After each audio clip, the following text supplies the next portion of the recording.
Hello. Welcome to another episode.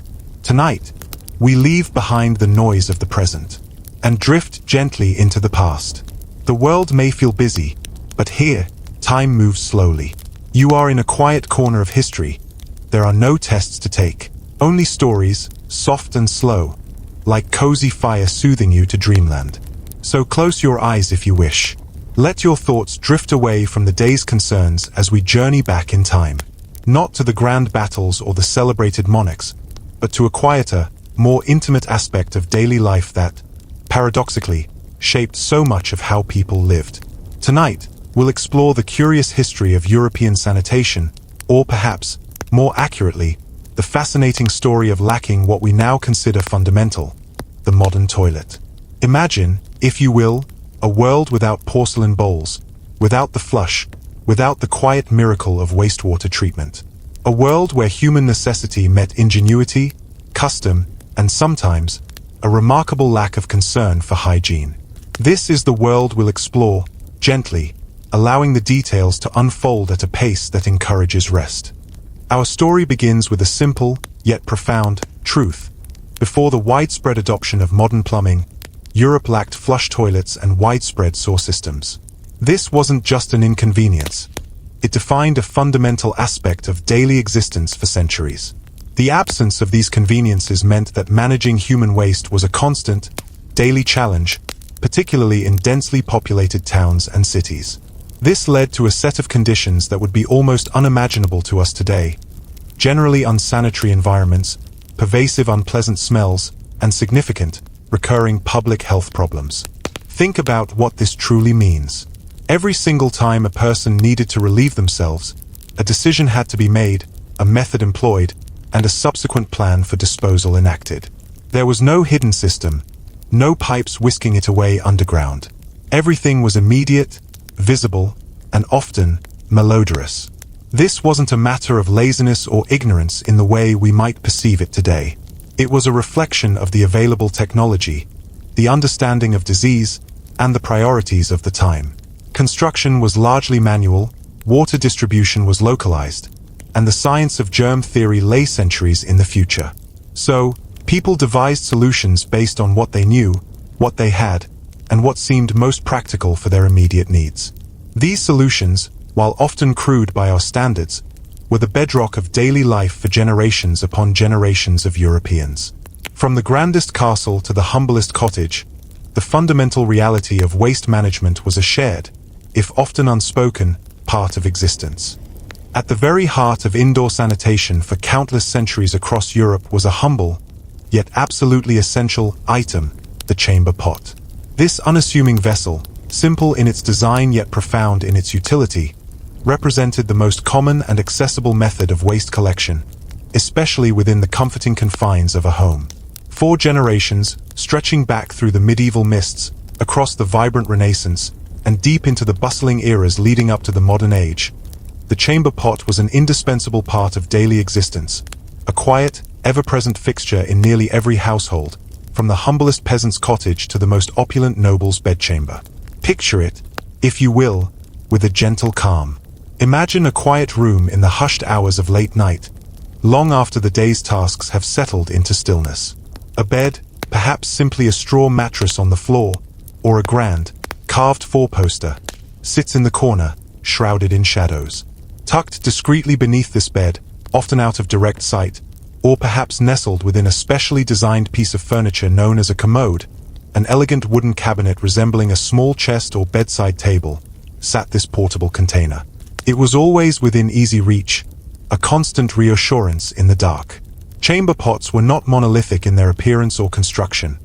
Rather, they came in a delightful variety of materials, each reflecting not only the economic status of the owner but also the availability of local resources and the prevailing craftsmanship of the era. The most fundamental and widely used were crafted from sturdy earthenware. These were simple, often unglazed clay pots, readily available from local potters, inexpensive, and robust enough for daily use.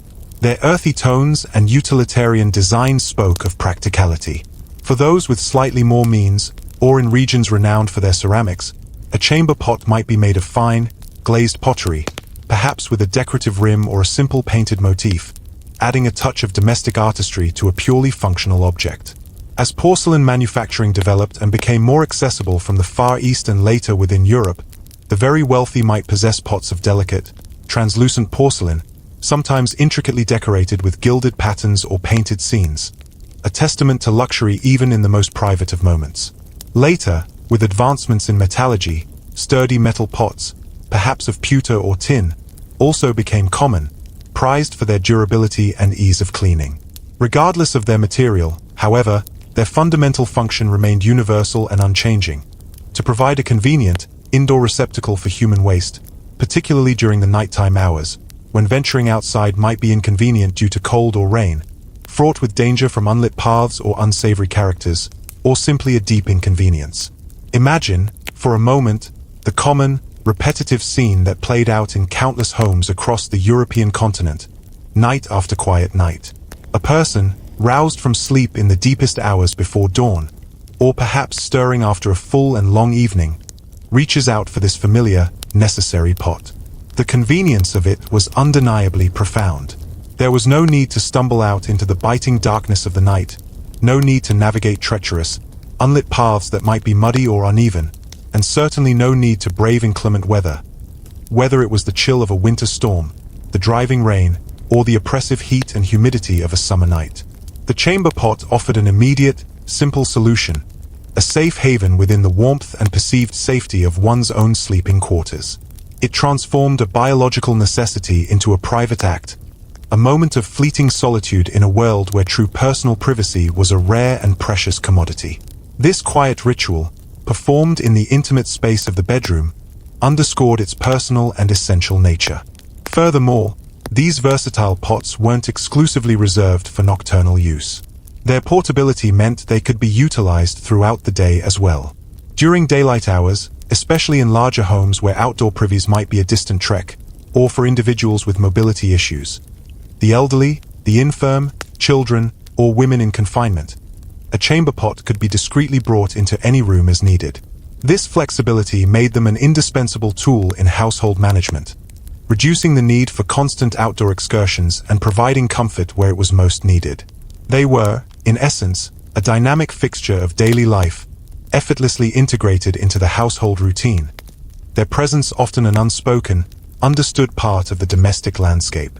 The quiet, gentle sound of a ceramic chamber pot being placed down upon a wooden floor, a soft clink, or perhaps the almost imperceptible rustle of clothing, would have been an utterly familiar domestic sound across countless European homes for generations. It was a subtle, almost unnoticed, but profoundly significant rhythm of daily existence, punctuating the silence of the night and the activity of the day. However, the story of the chamber pot, for all its convenience and ubiquity, does not simply end with its use. In fact, the primary challenge, and indeed the defining characteristic of this fundamental method of pre-modern sanitation, lay not in the act of using the pot itself, but in what happened next, the complex and often problematic disposal of its contents. This subsequent step would set the stage for many of the sanitation challenges that plagued European cities and towns for centuries, defining the very essence of their cleanliness, or lack thereof. The elegance of the chamber pot's convenience quickly gave way to the far more intricate and often unsanitary realities of waste removal, a process that had profound implications for public health and the quality of life across the continent. This critical transition from collection to disposal is where the true narrative of early European sanitation truly unfolds. The true narrative of pre-modern European sanitation often hinges on the answer to a single question. Once a chamber pot was full, what happened to its contents? This is where the story diverges dramatically from our modern experience, revealing practices that range from the pragmatic to the truly problematic. Perhaps the most notorious method of waste disposal, and certainly the one that most vividly captures the imagination and perhaps induces a slight shudder, was the widespread practice of street dumping. This was particularly prevalent in the densely populated towns and cities that began to swell across Europe from the medieval period through the early modern era. Imagine, with a gentle, slow pace, the scene unfolding: the narrow, often winding streets of a bustling European city, perhaps the bustling thoroughfares of London, the crowded alleys of Paris, or the vibrant, shadowed lanes of Florence. These urban arteries, far from the paved, clean avenues we know today, were the lifelines and the refuse pits all at once. The houses that lined these streets were often tall, their upper stories frequently overhanging the lower ones, sometimes to the point where opposite buildings almost touched across the narrow gap. Many were constructed with timber frames, their wooden beams creaking with age, leaning precariously over the thoroughfare below, creating a canyon-like effect that trapped smells and limited sunlight. In the early morning light, just as the city began to stir, or sometimes even throughout the day when necessity called, a window would creak open on an upper floor, high above the cobblestones or the muddy track. Then, a cry would ring out, a sharp, albeit perfunctory, warning to those below. In France, the most famously recorded cry was "Mind the water," or more colloquially, "Look out below." Similar cautionary shouts existed in other languages and regions. Others would shout, "Beware of the slops," or analogous phrases in German or Italian. And with that quick, often too late, warning, the contents of the chamber pot, a potent mixture of human waste, household slops, water used for washing, food scraps, and other liquid refuse, would be unceremoniously flung out into the street below. The sound would be a splattering wet thud, followed by the silent, slow spread of a noxious puddle.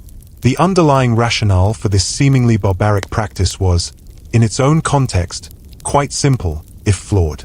To the people of the time, the street was perceived as a public space, a common thoroughfare, and in many fundamental ways, a communal dumping ground. It wasn't inside the home, which was the sphere of personal cleanliness. Waste, by its very nature, belonged outside. The prevailing hope, or perhaps a rather naive belief, was that natural processes would somehow handle the disposal. Rain, when it came, was optimistically expected to wash the waste away, carrying it into rudimentary gutters or simply dispersing it further down the street. Furthermore, the constant foot traffic of pedestrians, the movement of animals, horses, pigs, dogs, chickens, and the rolling of carts were somehow expected to dissipate the waste, grinding it into the mud or moving it along. It was an expectation that nature and daily activity would provide a self-cleaning mechanism for the urban environment. The reality, however, was far less pleasant and starkly different from this optimistic view. These streets, often unpaved dirt tracks or unevenly cobbled thoroughfares, quickly became open sores. The human waste would mix indiscriminately with mud, the copious droppings from horses and other animals, and various other forms of refuse, discarded food scraps, industrial byproducts, general litter. This concoction would ferment and fester, forming a noxious, stagnant sludge that coated the streets. In some places, narrow channels or gutters might run down the middle or sides of the street, intended to carry water away, but these would inevitably become choked with solid waste, creating even more concentrated pools of filth. The smell was perhaps the most inescapable and pervasive consequence.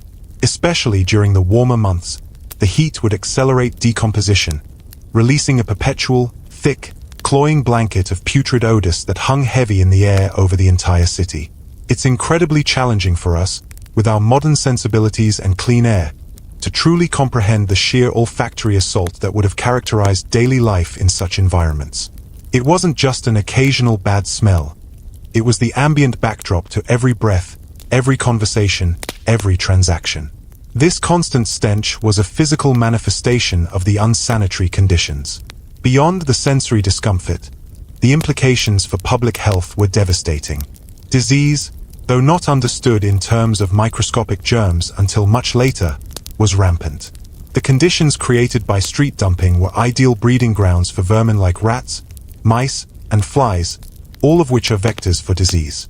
The waste itself contained countless pathogens.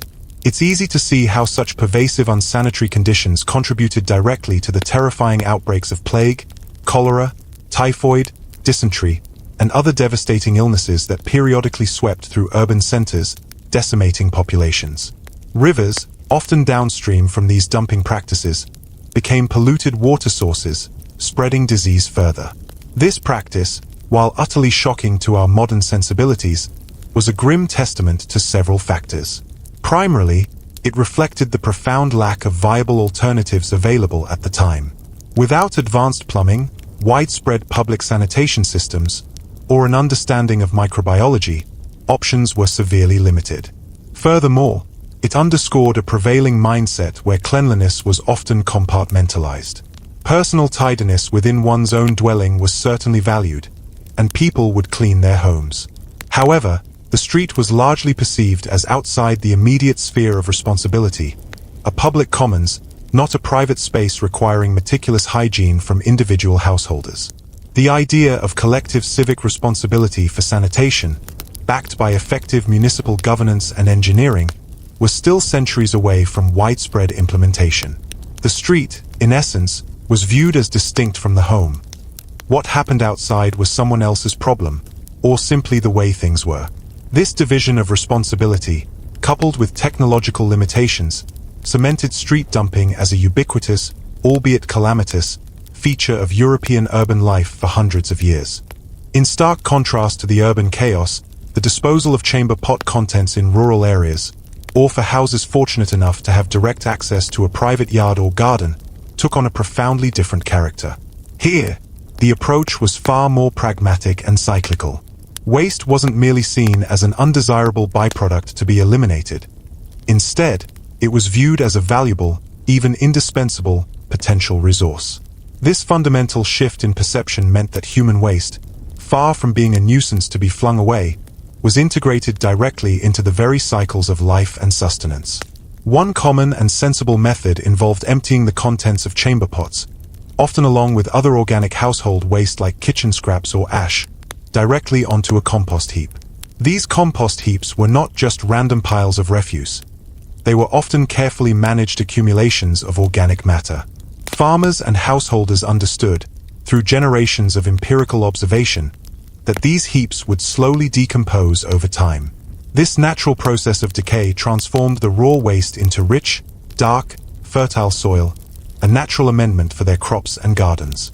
This method, while still requiring the direct handling of human waste and a tolerance for its odor, seamlessly integrated it into the agricultural cycle. It was a simple yet effective way of transforming something seemingly undesirable into something genuinely beneficial, nourishing the very ground that sustained them. Alternatively, and on a larger scale, the waste might be spread directly onto gardens or agricultural fields as fertilizer. Farmers and gardeners possessed an intuitive, perhaps even innate, understanding that adding organic matter, whether from human waste, animal manure, or decaying plant material, significantly enriched the soil. This enrichment, in turn, led to improved crop yields, stronger plants, and more abundant harvests. This practice was so fundamental to agriculture that when done on a larger scale, often involving specialized labourists, it was referred to as night soiling.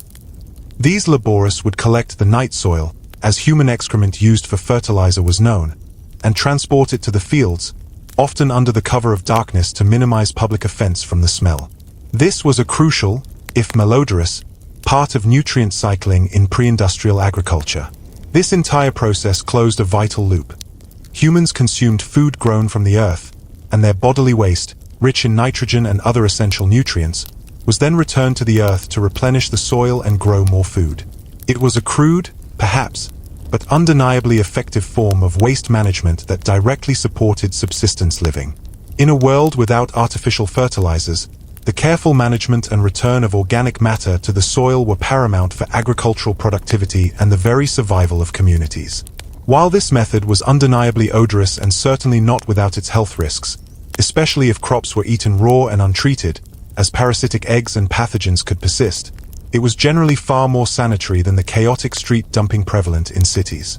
The primary reason for this improved sanitation lay in the lower population density of rural areas and the sheer vastness of the land available. This allowed for greater dispersal of the waste, giving natural processes, like sunlight exposure, decomposition by microorganisms, and absorption by soil, more time and space to break down harmful elements.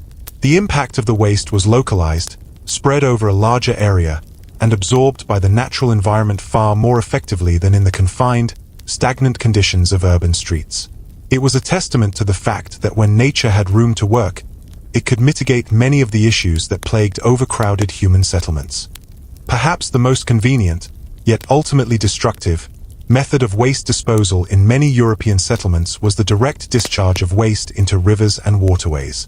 For towns and cities that were fortunate enough to be built along the banks of a river, the shores of a lake, or even the edge of a coastline, these bodies of water seemed to serve as vast, seemingly endless conduits for waste. Their natural flow offered an appealing, effortless solution to a persistent problem, promising to carry away the unwanted byproducts of human life, out of sight and out of mind. Imagine, with a gentle calm, a house nestled close to a riverbank, its foundations almost kissing the water's edge. The temptation, and indeed the common practice, would be incredibly strong to simply empty the contents of a chamber pot directly into the flowing water below. The logic was deceptively simple and intuitively appealing. The current would carry it away, out of immediate sight, alleviating the immediate burden of disposal. This practice wasn't confined to individual households alone.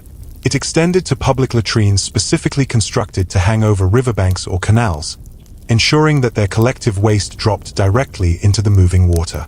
Even early industrial waste from trades like tanneries, dyers, and butchers, often laden with organic matter and chemicals, found its easy discharge point into these same convenient waterways. The underlying logic was compelling in its simplicity. Water flows, and therefore, it takes the waste with it. However, the consequences were dire, unfolding slowly over time but building to a catastrophic scale. These vital waterways, which were simultaneously relied upon by communities for a multitude of essential purposes, as sources of drinking water, for washing clothes, for fishing to provide food, and as crucial routes for transportation and trade, gradually, inevitably, transformed into massive open sores. Their life-giving properties were slowly choked by the continuous influx of human and industrial effluent.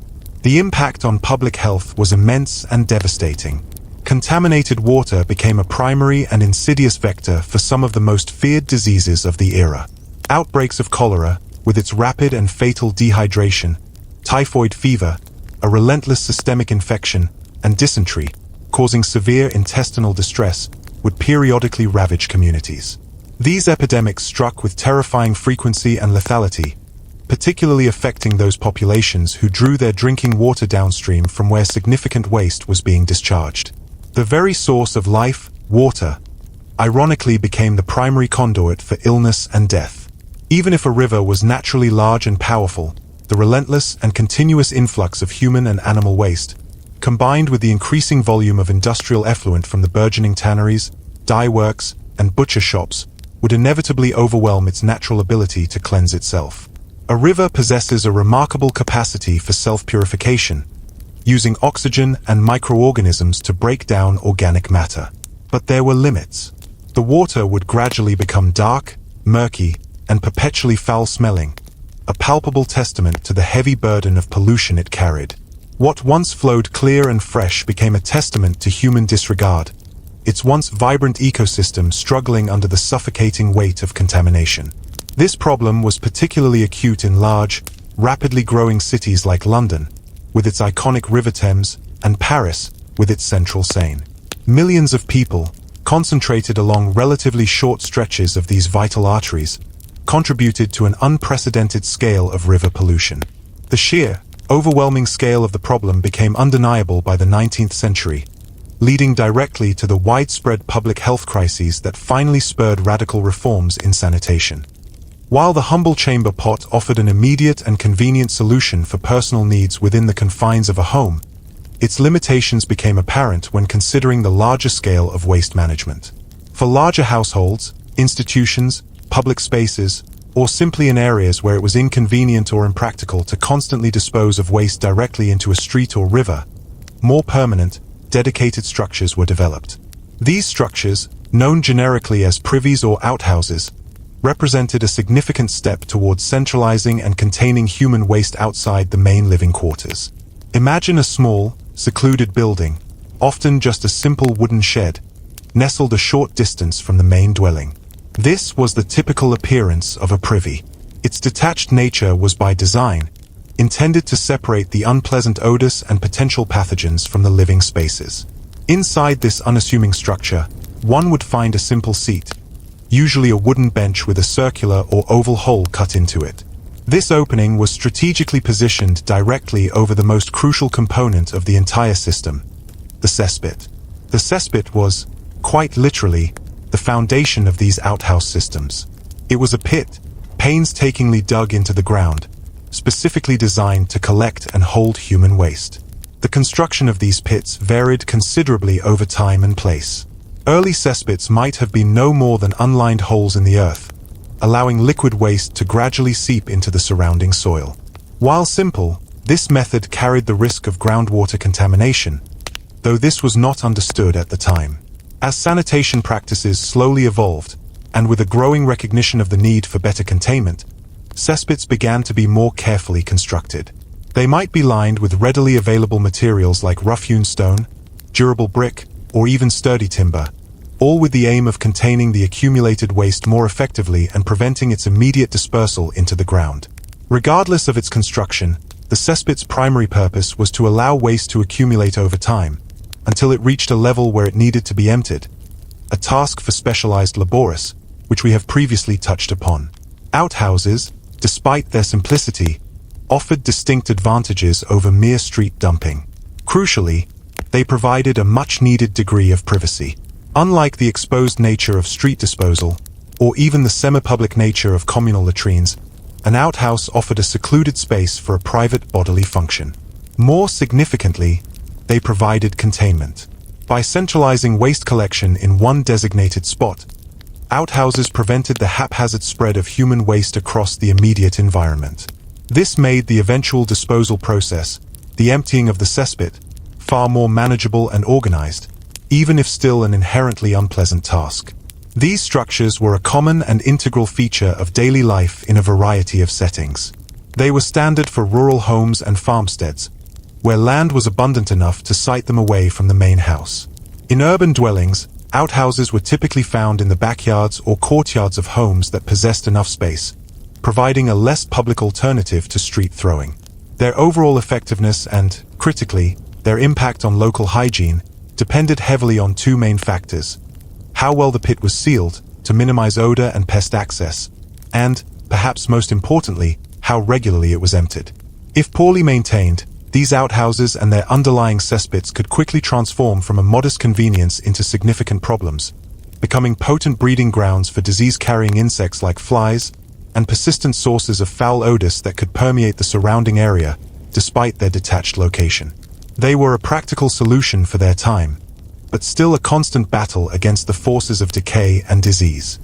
Ascending to the grand, fortified structures of the medieval world, we encounter a specialized form of privy, the garderobe.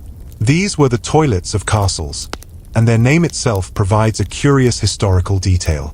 The word garderobe literally means wardrobe in French. It is believed that clothing was often hung in these small, recessed chambers, not just for storage, but because the strong ammonia fumes from the human waste collected below acted as a deterrent to fleas and other insects. A rather inventive, if pungent, form of pest control that speaks volumes about the constant battle against pests in medieval life. A garderobe was typically a small room or alcove built directly into the thick stone walls of a castle. It would contain a stone seat with a hole, positioned directly over a vertical shaft or chute. This shaft would descend through the castle wall, dropping the waste directly downwards. The destination of this falling waste varied. Often, it would land in a cesspit dug at the very base of the castle wall, which would periodically need to be emptied. However, in many castles, the garderobe chute would discharge directly into the moat surrounding the castle. Imagine the moat not just as a defensive water barrier against invaders, but also as a slow-moving, or often stagnant, repository for the castle's daily effluents. While strategically effective in making the moat less appealing to cross, it certainly didn't contribute to a fresh scent around the fortress. Some castles strategically built their garderobes to empty directly into a fast-flowing river if the castle was situated alongside one, allowing the current to carry the waste away, mirroring the river dumping practices of towns. While providing privacy and a degree of internal convenience for castle residents, garderobes still presented challenges. The chutes could become blocked, requiring incredibly unpleasant clearing operations. The cesspits at their base still needed to be emptied by hand, a dangerous and noxious task. And despite architectural attempts to use wind to ventilate the shafts, the smell must have been a constant companion in certain parts of the castle, a lingering reminder of daily necessities. As the small villages of Europe gradually swelled into bustling towns, and these towns, in turn, expanded into burgeoning cities, the sheer scale of human activity reached a critical point. The informal, individualized solutions to waste management, the widespread use of chamber pots emptied into streets, or scattered backyard privies, simply could not cope with the increasing density of population. The collective waste generated by thousands, and then tens of thousands, of inhabitants necessitated more organized, communal solutions. This pressing need, though driven by sheer volume rather than scientific understanding of hygiene, led to the rudimentary development of public latrines and early, often inefficient, drainage systems. Public latrines were typically larger, more substantial structures than private outhouses. Their design was fundamentally dictated by the need to serve many people and dispose of a significant volume of waste. Often, these structures were strategically built over running water. Imagine, with a quiet calm, a long building or an extended structure, perhaps made of wood or rough stone, reaching out over a river, a large stream, or even a flowing canal. This placement was deliberate, harnessing the natural current to carry away the waste. Inside these communal facilities, there would often be multiple seats arranged in a row, side by side, frequently with little to no dividing walls or partitions. Privacy, as we understand it today, was a luxury rarely afforded in such public necessities. The emphasis was purely on functionality and volume. The waste from these numerous users would drop directly into the water below, allowing the natural current to, theoretically, carry it away downstream, out of immediate sight and thought. A prime historical example, famous in its own right, is the series of public toilets built directly into the structure of London Bridge. For centuries, the old London Bridge was not merely a crossing but a bustling miniature town, lined with houses, shops, and various establishments. Integrated into its very fabric were public latrines where waste would plunge directly into the fast-flowing, though increasingly polluted, waters of the River Thames below. Similar structures existed in many other European cities, utilizing their principal waterways as convenient, if unsanitary, disposal channels. These communal facilities, primitive as they were, represented an early, albeit nascent, form of urban planning. The fundamental idea was to centralize waste disposal. By collecting waste from many individuals in one designated spot and directing it into a single discharge point, authorities hoped to prevent every single street from becoming an immediate and overwhelming cesspool. It was an attempt to manage the problem on a larger scale, to impose some order on the growing urban chaos of human waste.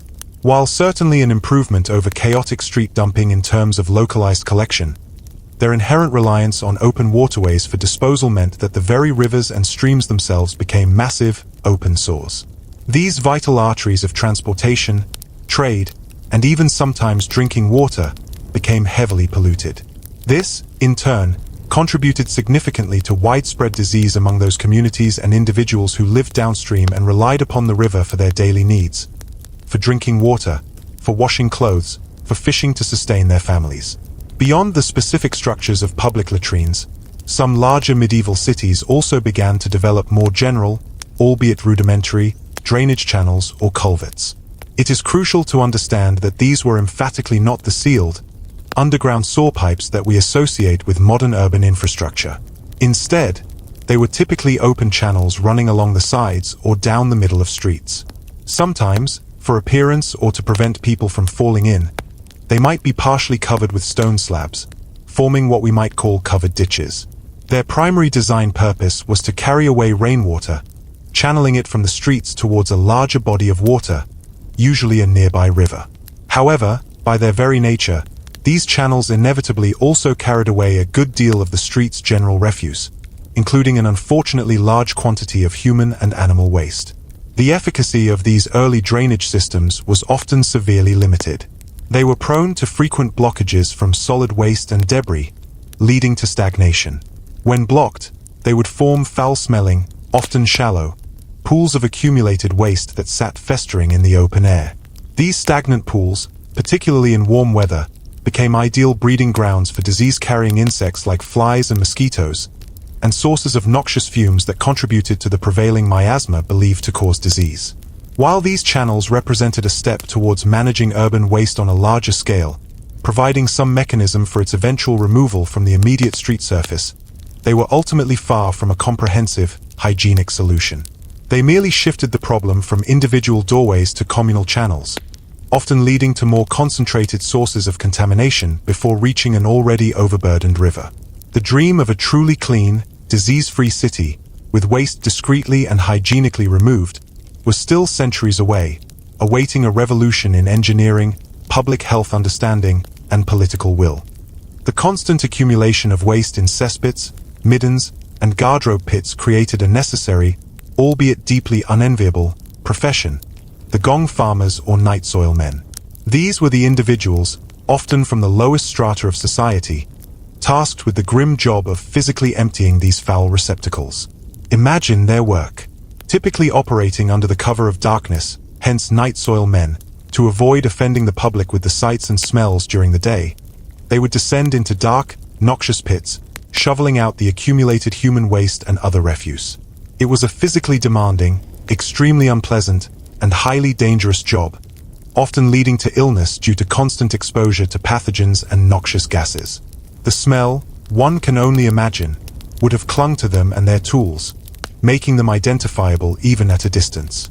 Despite the repulsion associated with their work, these laborists performed an absolutely essential service.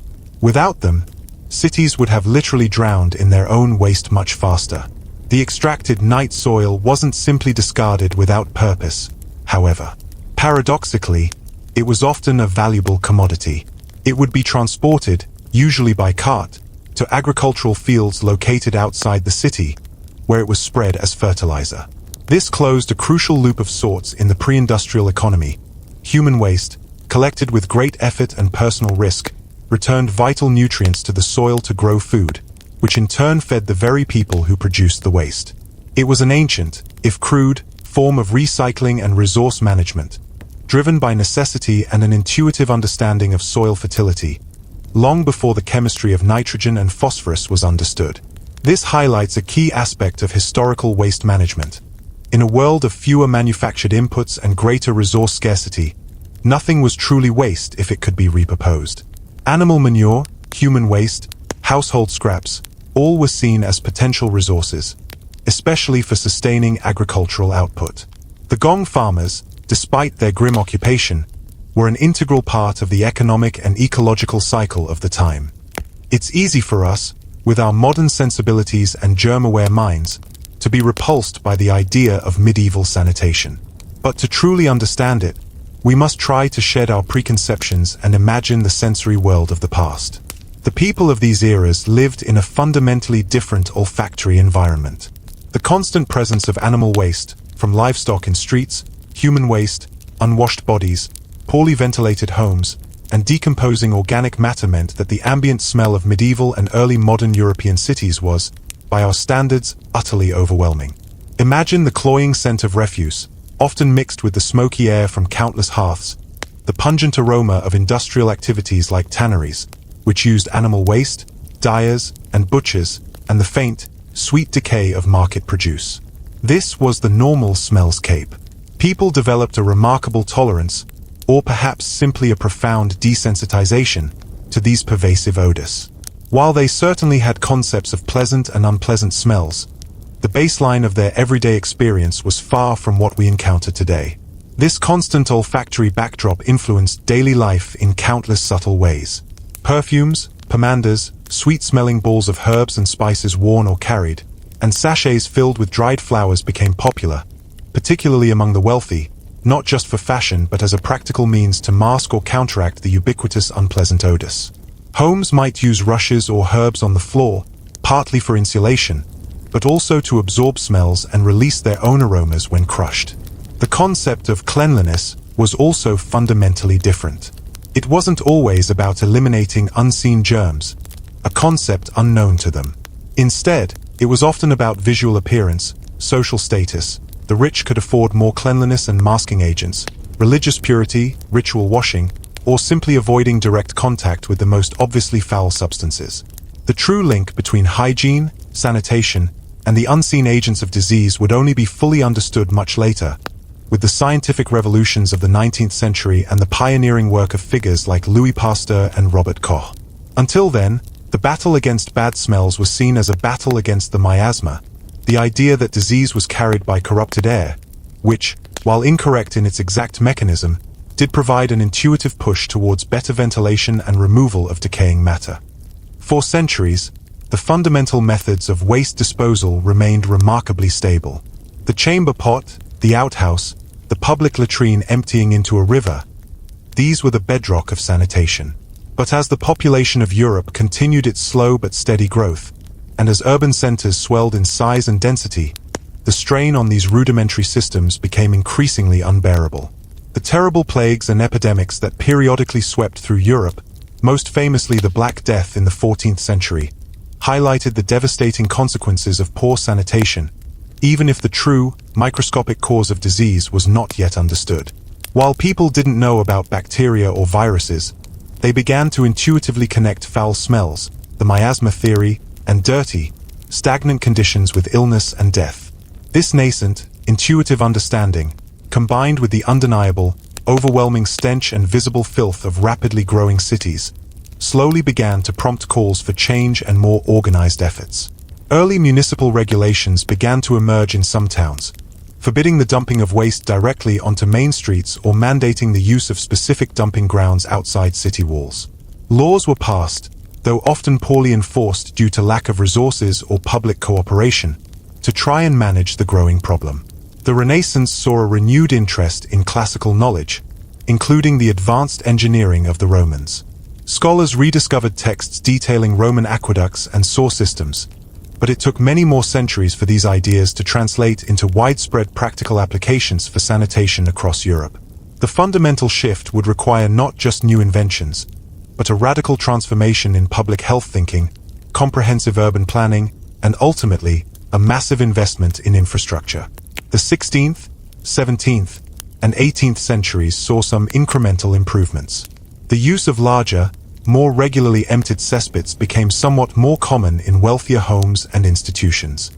Some visionary individuals even experimented with early forms of flushing devices, though these were isolated inventions and not widely adopted due to the lack of interconnected water supply and drainage systems.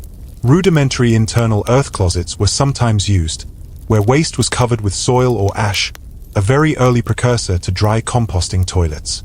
But the true game changer, the revolutionary shift that would redefine urban sanitation, was still a distant dream, waiting for the coming of the industrial age and scientific breakthroughs. The critical turning point in European sanitation arrived in the 19th century, particularly in rapidly industrializing cities like London.